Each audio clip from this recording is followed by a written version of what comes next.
You're 30 years old and you should be at peak earning potential. You should be building wealth. You should be feeling like you've finally figured it out. Instead, you're checking your bank account at midnight, wondering where all your money went. Your rent went up. Your groceries cost double what they did 5 years ago. Your car insurance just increased for the third time this year. Your student loans are still there. Your credit card debt is still there. And somehow, despite making more money than you've ever made in your life, you have less money at the end of the month than you did when you were making significantly less. My name is Lenny, and today we're going to talk about something that financial advisors don't want you to understand. We're going to lay out why 2026 is positioned to be the worst financial year for Americans in their 30s in the last 3 decades. Not because of a recession, though that could happen. Not because of a market crash, though that could happen too, but because of a perfect storm of economic pressures that are specifically designed to drain the financial life out of an entire generation, because there's a massive difference between having income and actually keeping money, between earning a paycheck and having financial stability. And if you're 30 years old in 2026, you're about to learn that difference in the most painful way possible. Let's start with the uncomfortable reality that nobody wants to talk about. When you were born in the mid-90s, the world made certain promises. You worked hard in school, you got good grades, you were told that meant security. You went to college, you took on student debt because the return on investment was supposed to be astronomical. You graduated right into a financial crisis. You probably spent your 20s recovering from that. Your early 30s were supposed to be different. You finally had a real job. You were making decent money. You were supposed to be building wealth. You were supposed to be saving money. You were supposed to be able to breathe financially for the first time in your adult life. Instead, inflation has quietly made sure that every single financial gain you make is immediately consumed by rising costs. It's not dramatic. It doesn't happen all at once. It's like financial quicksand. The harder you struggle and the more money you make, the deeper you sink because prices rise at a faster rate than your salary ever will. The average 30-year-old American household income is around $118,000 right now. That sounds impressive until you realize what that money actually buys you in 2026. Let's break this down because the numbers are absolutely brutal. First, let's talk about housing because it's going to be the biggest expense of your life. Rent for a decent one-bedroom apartment in any major city is running between $2,000 and $3,000 per month. In expensive markets like New York, San Francisco, Seattle, or Los Angeles, you're looking at $3,000 to $4,000 just for the privilege of living in a place that isn't going to fall apart around you. If you're making $118,000 a year, that's roughly $9,000 per month after taxes. A $2,500 rent payment is consuming nearly 30% of your entire take-home pay. And that's not even a nice apartment. That's a decent apartment in a decent neighborhood where you can probably walk to work and get groceries without fear. Financial advisors will tell you that rent should be no more than 30% of your income. Congratulations, you're right at the limit, except that rent doesn't include your utilities. Your electricity bill is higher than it's ever been because energy prices have skyrocketed. Your internet is $40 a month minimum. Your phone is another $50. Your water bill keeps increasing. Your renter's insurance is another $30. Before you've even thought about food or transportation, you've already committed most of your monthly income to having a place to live and basic utilities. You're at about $3,500 before you buy a single grocery item. Now let's talk about food, because that's where the financial pain becomes very personal and very real. In 2026, the cost of groceries has increased so dramatically that a single person can easily spend $300 to $400 per month just eating reasonably healthy food. And that's not organic. That's not fancy. That's just regular food from a regular grocery store. A family of 4 is easily spending $600 to $800 per month on groceries. That's a significant portion of the household budget that goes directly to not starving. And here's the thing about food inflation. It doesn't feel like other inflation. You can see it directly. You go to the store, you see the prices, and you feel the shock every single time. For a 30-year-old person, this is especially brutal because you're probably living alone or with a partner, not with 5 roommates anymore. Your per person food cost is higher because you're not buying in bulk. You're making reasonable money, so you should be able to eat well, but instead, you're watching your grocery bill climb higher and higher while your salary stays relatively stagnant. Then there's transportation, because unless you live in one of the 5 cities in America with functional public transportation, you need a car. The average car payment in 2026 is around $500 to $700 per month. That's the minimum. That doesn't include insurance, which has also skyrocketed because apparently everyone is going broke fixing their cars now. Car insurance for a 30-year-old is running between $150 and $250 per month, depending on your location and driving record. That's on top of the car payment. Then there's gas, which fluctuates wildly, but you're budgeting at least $200 per month if you have a normal commute. And maintenance. Cars break. It's the one thing you can guarantee. By the time you're 30, your car probably isn't new anymore, so maintenance is becoming a regular expense. So you're at about $1,000 per month just for the privilege of getting to work and back.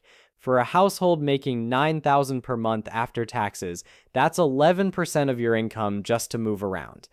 We're now at $4,500 per month with rent, utilities, food, and transportation.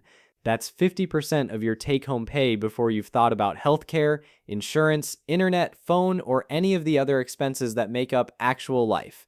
Here's where it gets really fun. Healthcare in America is an absolute scam. And if you're a 30-year-old, you're finally old enough to understand just how much of a scam it really is. Your employer probably offers you health insurance, which is great until you look at the premium they're taking out of your paycheck. If you're lucky, it's $200 per month. If you're unlucky, it's $300 to $400. But that's just the insurance premium. That's just the baseline cost of having access to healthcare. You still have a deductible, which is probably $2,000 to $3,000 per year. You still have copays. You still have coinsurance. Healthcare is this bizarre system where you pay for the right to pay for your healthcare, and the total cost keeps increasing. A 30-year-old going to the doctor for something relatively minor might pay $150. Going to an urgent care center is $300 minimum, and God forbid you need to go to the emergency room or have a serious health issue, because that's the thing that destroys most Americans financially. Let's say you get a minor health issue that requires a specialist visit. You pay your copay, $50. Then you get a bill from the specialist for something they say isn't covered. Another $200. Then you get a letter from the hospital that your procedure had an additional charge because apparently different parts of the hospital bill separately, another $150. This is normal healthcare in America. It's 3 separate surprise bills for one visit. For a 30-year-old, healthcare alone could be consuming another $400 to $600 per month when you factor in premiums, copays, and the inevitable surprise medical bills that arrive months after the procedure. We're now at $5,000 per month, and we haven't even gotten to the debt because most Americans in their 30s have debt. Some have student loans from college, some have credit card debt that accumulated while they were figuring out how to adult. Some have both. And if you have both, welcome to the club that represents about 70% of your generation. The average student loan debt for someone with a bachelor's degree is around $37,000. The average credit card debt for an American household is around $6,000. Some 30-year-olds have significantly more of both. If you're paying student loans, you're probably paying somewhere between $200 and $500 per month, depending on the size of your debt and what repayment plan you're on. If you're carrying credit card debt at the average American interest rate of around 22%, you're paying minimum payments that barely cover interest. A $5,000 credit card balance is costing you maybe $100 per month, and most of that is going to interest, not actually paying down the debt. So debt payments are probably another $300 to $600 per month. You're now at $5,300 per month. That's 59% of your take-home pay. And this is where the math starts to make it very clear why 2026 is going to be such a brutal year. You've now committed 59% of your income to housing, utilities, food, transportation, healthcare, and debt payments. That's everything you need to survive in modern America. That leaves you with about $3,700 per month for literally everything else. But wait, there's more. You haven't paid taxes yet, because while we've been talking about take-home pay, we need to understand where that take-home pay comes from. Your gross income is $118,000, but the government takes about 25% in federal taxes, state taxes, and FICA. So you're already down to about $88,000 per year. That $3,700 left over. You're about to lose a significant chunk of that to taxes. Actually, let me recalculate. If your gross is $118,000, your take-home is probably around $85,000 per year, which is about $7,000 per month, not $9,000. I was being generous with the tax assumption. Let's use realistic numbers. So you're making $7,000 per month after all taxes. You're spending about $5,300 on the basics. That leaves you with $1,700 per month for literally everything else in your life. $1,700. That needs to cover your phone bill, which is $60. Your streaming services, which are probably $120 if you're subscribed to more than one. Your gym membership, if you have one, another $50. Haircuts and personal care, $50 per month on average. Clothing, because you can't wear the same clothes forever, $100 per month if you're being frugal.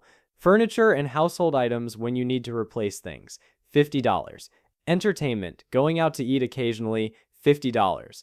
We're at about $450 before we've even thought about saving for anything. That leaves you with $1,250 per month to save, invest, handle emergencies, or do anything else that might make your financial future less terrifying. But here's the thing about being 30 in 2026. You're supposed to be saving for retirement. You're supposed to be building an emergency fund. You're supposed to be saving for major life purchases like a car or a house. You're supposed to be enjoying your life. And you have $1,250 per month to do all of that. Let's be realistic. If you put $250 into retirement savings, $500 into an emergency fund, and $500 into a general savings account, you've allocated your entire buffer. You now have $0 for anything that's not on this list. This is the reality of being a 30-year-old in 2026. You're working a full-time job, you're earning above average income, you're doing everything right, and you're still living paycheck to paycheck because the cost of basic life has completely outpaced wage growth. Now let's talk about what happens when anything goes wrong. And something always goes wrong. Your car breaks down, suddenly you need $2,000 for repairs and you don't have it. You put it on a credit card. Now you're paying interest on it. Your apartment needs a new water heater. You're on the lease, so it's not your problem. But your landlord passes the cost to all tenants through a rent increase. Your rent goes up by $100 next month. That's $100 less you have for everything else. Your health insurance deductible finally gets met because you had that health issue. Suddenly, you're getting bills from medical providers you didn't even know about. $2,000 in medical debt that wasn't planned. You're now behind. You're eating into savings. You're adding to credit card debt. The emergency fund you were building is getting smaller because you're dipping into it to survive. This is the perfect storm that's about to hit America's 30-year-olds in 2026. The inflation of the past few years has created a system where basic survival consumes nearly all of your income. You're making more money than you ever have in your life, but you have less financial security. You're more stressed about money than you were when you were making $30,000 because the expectations and the costs have both doubled. Let me show you what this actually looks like for a real person. Meet someone we'll call Lenny. Well, his name is actually Lenny, but for the purposes of this example, let's say Lenny is a 30-year-old professional in a major metropolitan area. He's a software engineer making $118,000 per year. That's a solid middle-class income. He has a bachelor's degree, he has a decent job at a tech company, he should be doing well. His gross income is $118,000. After taxes, he's taking home about $7,000 per month. His rent is $2,500. His utilities and internet are $300. His car payment is $600. His car insurance is $200. His gas is $200. His groceries are $400. His health insurance premium is $300. His phone bill is $60. His student loan payment is $300. His credit card payment is $200. That's $5,160 per month in fixed commitments. He has less than $2,000 per month left. That needs to cover absolutely everything else: haircuts, clothing, entertainment, emergency savings, retirement contributions, furniture, household supplies, and the psychological need to not hate his life. Then his car starts making a weird noise. He takes it to the mechanic. It's the transmission.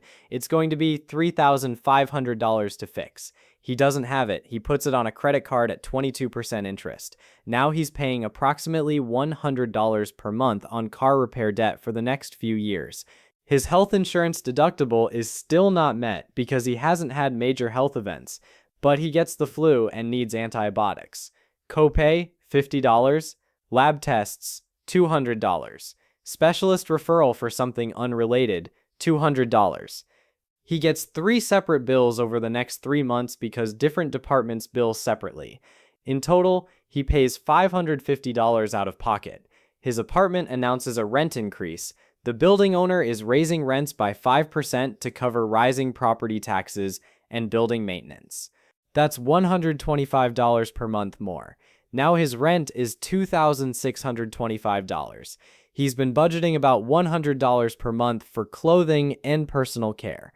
But his work clothes are getting worn out. He needs new pants, new shirts. Suddenly, he's spending $200 just to maintain a professional appearance at work. He's now over budget. This is the reality of Lenny's financial life, and Lenny makes $118,000 per year. Imagine what it looks like for the 30-year-old making $100,000 or $90,000 or $80,000. The answer is that they're in genuine financial distress. They're not just tight. They're not just budgeting carefully. They're making the kinds of choices that trap you in a cycle of debt and stress. They're deciding between paying their car insurance and buying groceries. They're putting medical bills on credit cards. They're taking payday loans because they miscalculated by $100. They're one emergency away from real crisis. Here's what makes 2026 specifically the worst financial year for 30-year-olds. The economic conditions have created a situation where wage growth has completely stopped matching inflation. Someone turning 30 in 2026 has experienced almost their entire earning career during a period of unprecedented inflation. Many of them graduated college into the 2008 financial crisis, lost years of earning potential and advancement. They spent their 20s rebuilding. They spent their early 30s thinking things would finally get better. Instead, 2026 has delivered a double blow. Inflation peaked higher than expected over the past 2 years. Interest rates are staying elevated to fight that inflation, which means anyone with floating rate debt, anyone with credit card debt, anyone financing a car, anyone with an adjustable rate mortgage if they own a home, is paying more. Meanwhile, wage growth has actually slowed down. Most companies gave big raises in 2021 and 2022 to compete for workers. Those days are over. Raises are in the 2 to 3% range. Inflation is still running at 4 to 5%. This means that in real terms, anyone 30 years old is getting poorer even as they get annual raises. Your salary goes up 2%, inflation goes up 4%, you're losing ground. On top of this, the job market has cooled off significantly. The days of the Great Resignation and job hopping for bigger salaries are over. Companies are being more cautious. They're not hiring as aggressively. They're not promoting as quickly. The person who was hoping for a promotion to break out of the middle-class financial trap is probably not getting that promotion in 2026. Then there's the student debt bomb that's about to explode. The student loan payment pause ended in 2023. Student loans are now being collected again. Millions of people are making student loan payments for the first time in years. For a 30-year-old with substantial student debt, this could mean an additional $500 to $1,000 per month going to loan payments that they've been managing without for the past few years. If you're 30 and you managed to accumulate student debt during college, you've been in a partial grace period for the past few years. Loan payments were paused, interest wasn't accruing on federal loans. You've been managing your finances as if that was normal. Now you're about to add $500 per month to your bills because the government finally decided that yes, you do owe this money. This is devastating for people who structured their entire finances around the pause. They took on credit card debt thinking they could pay it off with money that would have gone to student loans. They haven't been saving because student loan payments weren't active. Now all of a sudden they have to make those payments again, and they've made financial commitments that don't account for this reality. Healthcare costs are also accelerating in 2026. Insurance premiums have gotten higher, deductibles have gotten higher. People are choosing higher deductible plans because the premiums are lower, which means when they actually need healthcare, they're paying thousands out of pocket. The healthcare system is designed to trap you in debt when you have a health emergency. Rent prices remain high in most major metropolitan areas. While rent growth has slowed from the absolute insanity of 2021 and 2022, rent is still at historic highs. A 30-year-old starting out in a major city is looking at $2,000 to $3,000 per month for a one-bedroom apartment. Those prices have become the baseline. They're not coming down. Meanwhile, saving for a down payment on a house is nearly impossible. Home prices have come down slightly from their 2022 peaks, but they're still massively elevated compared to what they were just 10 years ago. A median house price in most American cities is $400,000 to $500,000. A 30-year-old would need to save for a decade to accumulate the down payment, while also managing all their other expenses. This is the perfect storm. High rent prices make it impossible to save for a house. High mortgage rates and high home prices make buying a house out of reach. You're trapped in rental hell, paying $2,000 to $3,000 per month for housing that you'll never own. Utilities have also become a significant expense in 2026. Energy prices remain elevated. If you live in a place with a brutal summer or winter, air conditioning or heating bills can easily reach $200 to $300 per month. Water bills have increased due to municipal infrastructure needs. Internet bills keep going up as companies consolidate and raise prices. Phone bills haven't gone down. These costs that used to be minor are now significant expenses. Then there's the gig economy trap. Many 30-year-olds have been sold on the idea that they can supplement their income with side hustles. Uber, food delivery, freelance work, whatever. The problem is that the math doesn't work. After you account for vehicle wear and tear, taxes, and the reality that your time is worth far more than what these services pay, you're earning probably $6 to $8 per hour. That's terrible. It's also exhausting. Many 30-year-olds are trapped in a situation where they're working their full-time job, doing gig work in the evenings and weekends, and still not making enough money to be financially secure. They're burning out, they're not sleeping, they're not exercising, they're not building relationships, they're just grinding away, trying to make ends meet. The psychological toll of this is the thing nobody talks about. It's not just the financial stress. It's the complete exhaustion of trying to survive in a system that seems designed to prevent you from getting ahead. A 30-year-old in 2026 is dealing with an unprecedented level of financial anxiety. Surveys show that financial stress is the #1 cause of anxiety and depression for people in their 30s. Money problems are the #1 reason for relationship breakups. People are delaying major life milestones like marriage and children because they can't afford them. They're staying in jobs they hate because they can't afford to take time off to find better ones. This is what we're looking at in 2026. An entire generation of 30-year-olds who are working hard, earning decent money, and still feeling like they're drowning financially. They're doing everything right. They have degrees, they have stable jobs, they're earning above median income, and they still can't get ahead. They're still stressed, they're still trapped. Here's what needs to happen. You need to understand that 2026 is not going to magically get better financially unless you make specific changes. You can't budget your way out of this. You can't side hustle your way out of this. You can't hope for a raise that will solve this. The math is fundamentally broken. What you can do is understand the actual numbers and make informed decisions based on reality rather than hopes and dreams. Maybe you need to move to a lower cost area. Maybe you need to find a job that pays significantly more, which might mean relocating or changing careers. Maybe you need to radically reduce your housing costs by getting roommates again, even though you're 30. Maybe you need to accept that certain life goals are going to take longer to achieve. The housing that was supposed to be achievable by your early 30s might not be achievable until your 40s. The fancy car might need to wait, the vacation might need to be delayed, the restaurant meals and entertainment might need to be replaced with free activities. This isn't failure, this is adaptation to economic reality, and it's something that every 30-year-old needs to do in 2026, because the alternative is financial destruction. The real question for you is whether you're going to pretend that everything is fine, or whether you're going to face the numbers and make decisions based on reality. Are you going to keep hoping that somehow it will work out? Or are you going to make hard choices now that might actually create a better financial future? Because 2026 is going to be the worst financial year for a lot of 30-year-olds. But it doesn't have to be the worst year for you.